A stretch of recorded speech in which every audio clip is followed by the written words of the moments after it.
ملک یمن میں ایک قبیلہ رہتے تھے جس کے سردار حاتم طائی تھے۔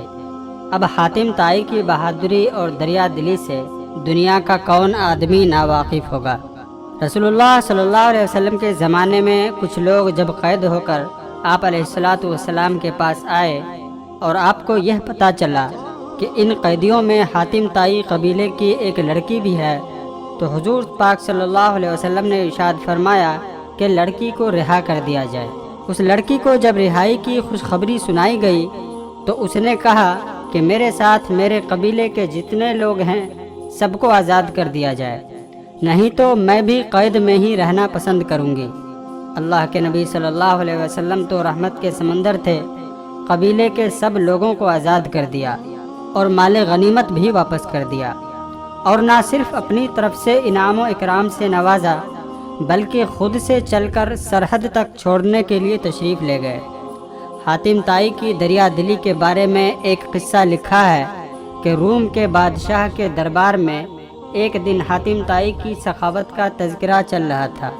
ایک شخص نے بتایا کہ حاتم طائی کے پاس ایک بہترین اور اچھی نسل کا گھوڑا ہے جو ہوا کی رفتار سے دوڑتا ہے، خوبصورت اتنا ہے کہ جو بھی اس کو دیکھتا ہے اس کی تعریف کیے بغیر نہیں رہتا۔ حاتم طائی کے اس گھوڑے کی تعریف سن کر بادشاہ نے کہا کہ جب تک کسی آدمی کو آزمایا نہ جائے اس وقت تک اس کے بارے میں کوئی رائے قائم کرنا عقل اور شعور کے خلاف ہے۔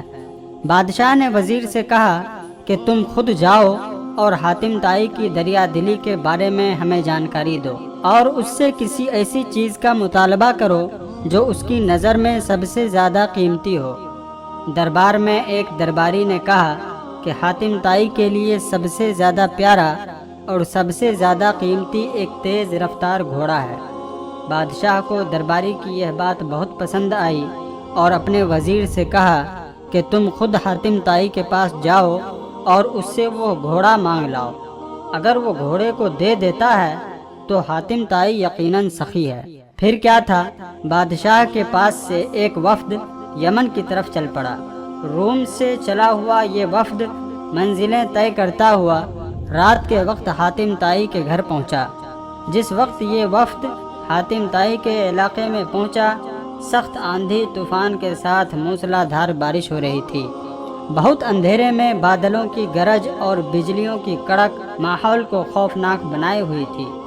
ایسے خراب موسم میں کسی مہمان کی خاطرداری کرنا تو دور، گھر میں داخل کرنا بھی ممکن نہیں تھا، لیکن حاتم طائی نے میزبانی کا حق ادا کیا اور مہمانوں کی خاطرداری اور آرام و آسائش کا زبردست انتظام کیا۔ دسترخوان پر طرح طرح کے پکوان اور لذیذ کھانا کھا کر مہمان بہت خوش ہوئے اور انہوں نے اپنی سفر کی تھکان کو بھول کر سیدھے گہری نیند سو گئے۔ صبح کے وقت جب بارش تھم چکی تھی تو ہر چیز دھلی ہوئی صاف اور شفاف نظر آ رہی تھی۔ ناشتے کے دوران بادشاہ کے بھیجے ہوئے وزیر نے مہمان نوازی کا شکریہ ادا کرنے کے بعد اپنے آنے کے مقصد کو بتایا۔ کہا کہ ہمارے بادشاہ کو آپ کے گھوڑے کے بارے میں بہت کچھ پتہ چلا ہے۔ گھوڑے کی تعریف سن کر بادشاہ چاہتا ہے کہ آپ اپنا گھوڑا بادشاہ سلامت کی خدمت میں پیش کر دیں۔ وزیر کی بات سن کر حاتم افسوس کے ساتھ ہاتھ ملنے لگے اور بہت غمگین ہو کر بولے کہ اگر آپ گھوڑا ہی لینے آئے تھے تو یہ بات آتے ہی مجھے بتا دینی چاہیے تھی، لیکن اب میں مجبور ہوں، اس لیے کہ میرا پیارا گھوڑا اب اس دنیا میں نہیں ہے۔ آپ لوگوں کو تو پتہ ہی ہے کہ پوری رات طوفانی بارش ہوتی رہی۔ میرے لیے یہ ممکن نہیں تھا کہ چراگاہ یا کسی اور جگہ سے کوئی جانور منگوا سکوں، لہٰذا میں نے اپنے گھوڑے کو ہی ذبح کر دیا اور اسی کا بھنا ہوا گوشت دسترخوان کی خوبصورتی بنا۔ وزیر حاتم طائی کی بات سن کر بہت حیران ہوا اور اپنے ملک کی طرف چل پڑا۔ بادشاہ سلامت کو جب سارا واقعہ جا کر وزیر نے سنایا تو اس نے بھی حاتم طائی کی سخاوت کی بڑی تعریف کی۔ قبیلہ بنی طائی کے سردار حاتم طائی کے بارے میں یوں لکھا ہے کہ ایک بادشاہ نے حاتم طائی کی اتنی شہرت سنی تو بادشاہ نے محسوس کیا کہ اس کی شہرت، اس کا نام اور اس کی عزت حاتم طائی سے بہت کم ہے، تو بادشاہ کا دل حسد اور جلن سے بھر گیا اور اس کے دل میں یہ شیطانی خیال آیا کہ جب تک حاتم طائی زندہ ہے مجھے حاتم طائی سے زیادہ عزت و شہرت نہیں مل سکتی۔ شیطانی چال کو استعمال کرتے ہوئے اس نے ایک لالچی شخص کو حاتم طائی کو قتل کرنے کے لیے تیار کیا کہ وہ حاتم طائی کو قتل کر کے اس کا سر لے آئے۔ اس آدمی نے اپنی ترکش میں تیر بھر کر اور تیز دھار والی تلوار لے کر حاتم طائی کے علاقے کی طرف روانہ ہو گیا۔ جب وہ حاتم طائی کے علاقے میں پہنچا تو اس کی ملاقات ایک نیک سیرت اور خوش اخلاق آدمی سے ہوئی۔ یہ شخص اس قاتل کو مسافر سمجھ کر اپنے گھر لے گئے اور بڑی پیار محبت کے ساتھ اس کی اتنی خاطرداری کی کہ یہ کرائے کا قاتل اس کا دیوانہ ہو گیا۔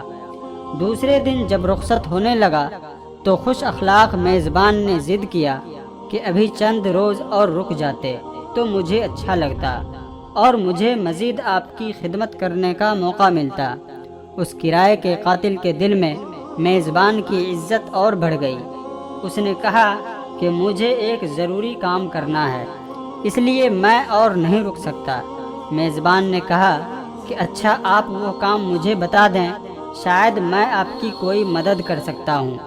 کرائے کے قاتل نے بڑی رازداری سے کہا کہ بادشاہ نے مجھے حاتم طائی کو قتل کرنے کے لیے بھیجا ہے، اس کے سر پر بڑا انعام مقرر کر دیا ہے۔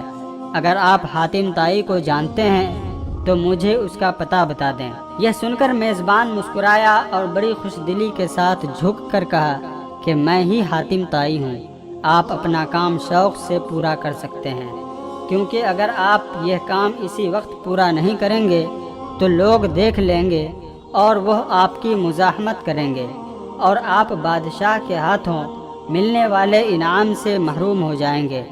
حاتم طائی کی یہ بات سن کر وہ کرائے کا قاتل حاتم طائی کے پیروں میں گر گیا۔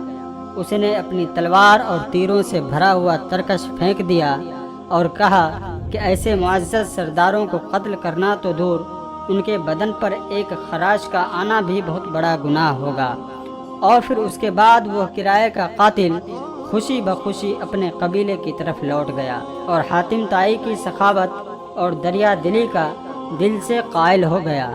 دوستو، امید کرتا ہوں کہ آج کا یہ پیارا واقعہ آپ کو بہت اچھا لگا ہوگا، تو ہمارے چینل کو سبسکرائب کریں اور ہمارے ویڈیو کو اپنے عزیز و اقارب تک ضرور شیئر کریں۔ جزاک اللہ احسن الجزا۔